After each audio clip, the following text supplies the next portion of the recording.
প্রিয় পঞ্চম শ্রেণীর শিক্ষার্থীরা, এসব পড়াশোনা করি চ্যানেলের পক্ষ থেকে তোমাদেরকে অনেক অনেক অভিনন্দন। আমরা আজকে তোমাদের দ্বিতীয় অধ্যায় অর্থাৎ গাণিতিক বাক্য অধ্যায়ের 18 পৃষ্ঠার যে অঙ্কগুলো রয়েছে সেগুলো সলভ করার চেষ্টা করব। আগের পার্টগুলো যারা দেখোনি, আমরা ভিডিওর নিচে প্লে লিস্টের লিঙ্ক দিয়ে দিই, সেখান থেকে তোমরা দেখে নেবে। তো এখানে বলা হয়েছে গাণিতিক বাক্যে প্রকাশ করে ব্যাখ্যা করি। তো দেখো, 6কে 4 দিয়ে গুণ করলে গুণফল 24 হয়। এখানে আসলে করেই দেওয়া আছে। তো গাণিতিক বাক্য মানে গণিত বিষয়ক বাক্য। এই গাণিতিক বাক্য সত্য হতে পারে, মিথ্যা হতে পারে। তো সেই ব্যাখ্যাটা এখানে করা হয়েছে যে 6কে 4 দ্বারা গুণ করলে গুণফল 24 হয়। আমরা জানি যে 4 6 24।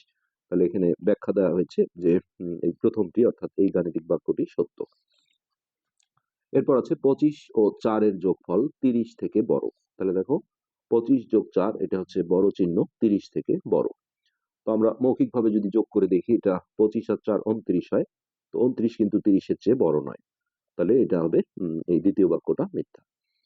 এরপর আছে 9 এর সাথে ক যোগ করলে যোগফল 21 হয়। দেখো, এই যে 9 এর সাথে যোগ ক সমান 21। তো এটা কিন্তু সত্য মিথ্যা সুস্পষ্টভাবে বলা যাবে না, যেহেতু এখানে ক এর মানটা আসলে বলা নেই। এই জন্য বলা হয়েছে যে তৃতীয়টি সত্য না মিথ্যা নির্ভর করে ক এর মানের উপর। তো আমরা দেখছি যে এগুলো সবই গাণিতিক বাক্য, কিন্তু কখনো কখনো সত্য না মিথ্যা স্পষ্ট বলে দেওয়া যায়, আর কখনো কখনো বলা যায় না। এইটার উপর ভিত্তি করে দেখো, গাণিতিক বাক্যকে দুইটা ভাগে ভাগ করেছে। এটা কিন্তু সংক্ষিপ্ত প্রশ্নে আসবে যে খোলা বাক্য কাকে বলে। তো যে গাণিতিক বাক্য সত্য না মিথ্যা নির্ণয় করা যায় না তাকে বলা হয় খোলা বাক্য, যেখানে বক্স দিয়ে থাকবে অথবা কোনো ক দিয়ে থাকবে। এই যে এই পাতায় দেখো বক্স দিয়ে কিছু অঙ্ক আছে, এগুলোকে বলা হয় খোলা বাক্য। কেননা ওইটার মান না জানলে সত্য মিথ্যা বলা যাবে না। যখন বাক্যটি সত্য না মিথ্যা তা নির্ণয় করা যায়, তখন সেই বাক্যকে বলা হয় বদ্ধ বাক্য। যেমন সেটা সত্য হতে পারে, মিথ্যা হতে পারে, কিন্তু আমরা সেটা বলে দিতে পারবো যে হ্যাঁ সত্য না মিথ্যা। এই যে এখানে দেখো, গাণিতিক বাক্য এর দুইটা ভাগ, খোলা বাক্য আর বদ্ধ বাক্য। তো সত্য মিথ্যা যদি বলা না যায়, তাহলে এটাকে বলা হবে খোলা বাক্য। আর বদ্ধ বাক্য হচ্ছে সত্য মিথ্যা বোঝা যাবে, সেক্ষেত্রে এটা দুইটা ভাগ, সত্য বাক্য আর একটা হচ্ছে মিথ্যা বাক্য। এরপর নিচের অঙ্কগুলো আমরা দেখি। 5 একটি বিজোড় সংখ্যা। তো এটি একটি গাণিতিক বাক্য এবং এই গাণিতিক বাক্যটা কি সত্য। 12 একটি বিজোড় সংখ্যা, তাহলে এটাও গাণিতিক বাক্য, যেহেতু গণিত বিষয়ক যে কোনো বাক্যকেই গাণিতিক বাক্য বলে। কিন্তু আমরা জানি যে 12 আসলে জোড় সংখ্যা, তাহলে এটা মিথ্যা গাণিতিক বাক্য। ক সংখ্যাটি 5 দ্বারা বিভাজ্য। এখন দেখো, এখানে ক এর মান কিন্তু নেই, যার কারণে এটা সত্য মিথ্যা বলা যাচ্ছে না, এই জন্য এটাকে বলা হবে খোলা বাক্য। তাহলে এটি একটি খোলা বাক্য, কারণ এটি সত্য অথবা মিথ্যা দুটোই হতে পারে, যা ক এর মানের উপর নির্ভর করবে। এবার আমরা নিচের এই যে 1 নম্বর অঙ্কটা করার চেষ্টা করি। আমরা 18 পৃষ্ঠায় আছি। এখানে বলা হয়েছে নিচের খোলা বাক্যগুলোর অজানা মানগুলো বের করি যেন বাক্যগুলো সত্য হয়। তো 1 নম্বরে আছে একটি চতুর্ভুজের ক সংখ্যক বাহু আছে। 1 এর 1। একটি চতুর্ভুজের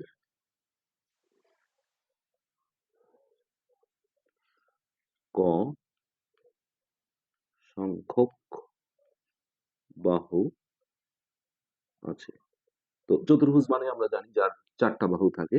তাহলে এখানে আমরা বলতে পারি যে অতএব ক সমান হলো 4। তাহলে এই বাক্যটা কিন্তু সত্য হয়ে গেল, যেহেতু চতুর্ভুজের 4টা বাহু থাকে। আচ্ছা, এরপর 2 নম্বর। দোকান থেকে ক টাকার চাল কিনে 500 টাকা দিয়ে 85 টাকা ফেরত পেলাম। তো দেখো, আমি যদি একটু অন্যভাবে ভাবি, যে একটা দোকানে আমি ছোট ছোট সংখ্যা দিয়ে ধরি যে 10 টাকা দিলাম, 10 টাকা দিলাম। তো আমি খরচ করেছিলাম ধরো যে 8 টাকা খরচ। তো এখন ওই অঙ্কটার সাথে আমি যদি মিলাই যে দোকান থেকে হচ্ছে যে কত, 8 টাকার, দোকান থেকে 8 টাকার একটা খরচ কিনে হুম, আমি হচ্ছে যে 10 টাকার একটা নোট দিলাম, তাহলে আমি কি 2 টাকা ফেরত পাবো। তো এটাকে আমি কিভাবে লিখতে পারি দেখো, এই যে 10 টাকা দিলাম বিয়োগ যত খরচ করলাম সমান কত টাকা ফেরত পেলাম, এটি। তো দোকান থেকে ক টাকার চাল কিনে, তাহলে আমি যেহেতু ক টাকার চাল কিনেছি, এখানে দেখো খরচ করেছিলাম 8, কিন্তু 8 কিন্তু পরে আসবে, যত টাকা দিলাম সেইটা আগে আসবে। তো দেখো, আহ 500 টাকা দিলাম যেহেতু, তাহলে এখানে হবে 500 বিয়োগ খরচ করেছি কত, ক টাকা, সমান সমান দেব হচ্ছে কত টাকা ফেরত পেলাম, এইটা।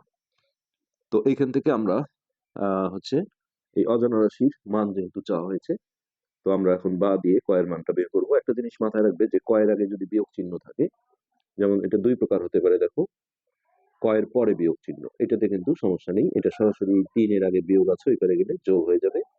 তাহলে এটা আমরা লিখবো ক সমান 7 যোগ 3, তাহলে অতএব ক সমান সমান 10। কিন্তু কয়ের আগে যদি বিয়োগ চিহ্ন থাকে, এটা কিন্তু একটু সিরিয়াস। হ্যাঁ, এটা মানে বড় ক্লাসের জন্য সুবিধা, ছোট ক্লাসে একটু সমস্যা। এই ক্ষেত্রে তোমরা এই কটাকে ওই পাশে পাঠাবে আর এই পাশের সংখ্যাটা এই পাশে আনবে।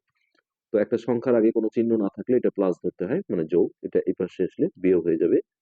তাহলে 500 বিয়োগ 85, আর এইটা ওই পারে গেলে যোগ হয়ে যাবে। তো সামনে কোনো চিহ্ন না থাকলে এমনি অটোমেটিক যোগ হয়ে যায়। এখন এটা আমরা যদি বিয়োগ করি, 5 আছে 10 হবে 5, হাতের এক এখানে আসলো 9, 9 আছে 10 হবে 1, হাতের এক এখানে 1 আছে 5 হবে 4, সমান ক। এবার দেখো আমরা সাইডটা ঘুরিয়ে নেব, এই কটা লিখবো এই পাশে, এতে করে কোনো চিহ্ন চেঞ্জ হয় না। 415কে দেবো এই পাশে। তো এই যে এখানে আমরা দেখো 500 টাকা দোকানদারকে দিয়েছিলাম। হ্যাঁ, আমি যদি 415 টাকা খরচ করি, এই যে এটা, তাহলে বিয়োগ করে কিন্তু 85 আসে, অর্থাৎ 85 টাকা ফেরত পাবো। এই যে 8, এই যে 85 চলে আসছে। সো এটাই হচ্ছে আমাদের 2 নম্বরের অ্যান্সার। এরপর 3 নম্বর। 3 নম্বরে আছে দেখো, খ সংখ্যক কলম 12 জনের মধ্যে 3টি করে ভাগ করে দেওয়া হলো। তো আমি এটাও যদি ছোট সংখ্যা দিয়ে ধরি, যে 10টা কলম, 10টি কলম 5 জনের মধ্যে, 5 জনের মধ্যে হচ্ছে কয়টা, 2টি করে ভাগ করে দেওয়া যাবে। আমি এইভাবে লিখতে পারি, 10 ভাগ যত জনের মধ্যে দিলাম সমান কয়টি করে পেল, এই বিষয়টা। তো এখানে আমরা দেখো খ সংখ্যক কলম, তার মানে কলমের সংখ্যাটা আগে হবে, এটা থেকে বুঝে নাও ভাগ কতজনকে দিলাম, তাহলে 12 জনকে, ভাগ 12 সমান 12 জনের মধ্যে 3টি করে ভাগ করে, অর্থাৎ প্রত্যেকে পেল 3টি। তো এই ভাগেরটা আমরা আগের পাঠেও করেছিলাম। হ্যাঁ, যে ভাগের অঙ্কগুলো তোমরা সবসময় এইভাবে উপর নিচ করে নেবে, এটা উপরে এটা নিচে। তারপরে এই কোনাকুনি গুণ করতে হয়, এক্ষেত্রে এই নিচে একটা 1 ধরো, তো এই একের সাথে আসলে যাই গুণ করা হয় তাই হয়, মাঝে সমান আর দুই পাশে বা এক পাশে ভগ্নাংশ থাকলে এই নিয়মে করলে ভালো হবে। তো এখানে নিচের একের সাথে খ এর গুণ করলে এটা হবে খ, আর এইটা এর সাথে গুণ করলে 3 12 36। তো এইখানে আমরা যদি এখন দেখি যে 36টা কলম ছিল, তো এই 36টা কলম দেখো 12 জনের মধ্যে ভাগ করে দেওয়া হয়েছে, তাহলে প্রত্যেকে কিন্তু 3টা করে পাবে, 3 12 36। সো এটার অ্যান্সার আমাদের হয়ে গেল। এরপর নিচে যে 2 নম্বর অঙ্কটা রয়েছে আমরা সেটা সলভ করব। গ এর এমন একটি মান নির্ণয় করি যেন বাক্যটি সত্য হয়। এখানে সবগুলো দেখো গ দিয়ে দেওয়া আছে।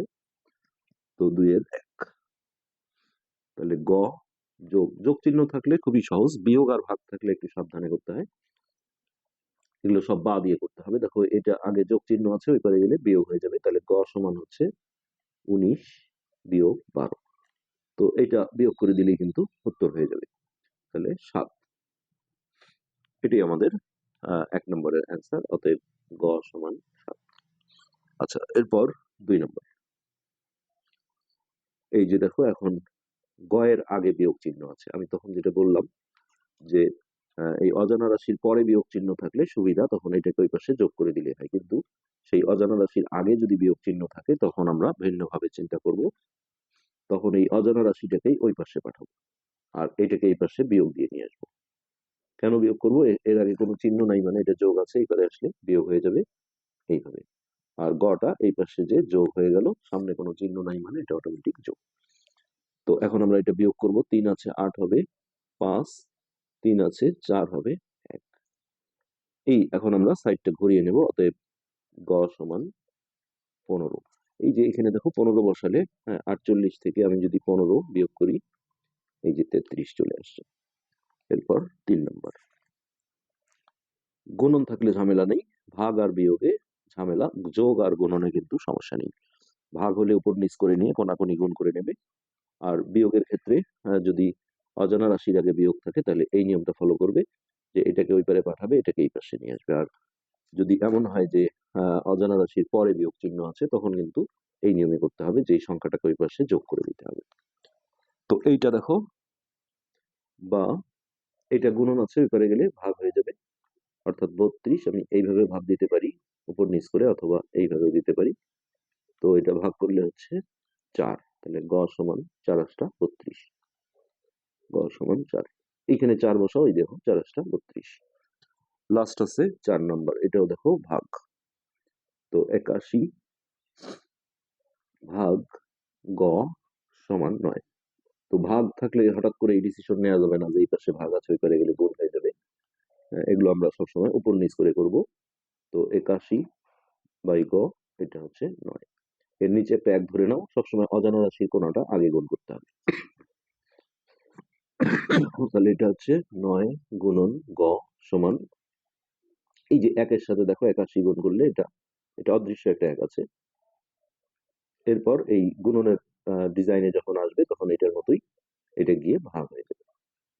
তো 81 ভাগ 9 এইভাবে দিতে পারো। তাহলে অতএব গ সমান 9 9 81। আশা করি বুঝতে পেরেছো। পরবর্তী পাঠগুলো দেখার আমন্ত্রণ রইল। আজকে আমরা এই পর্যন্তই শেষ করছি। ধন্যবাদ।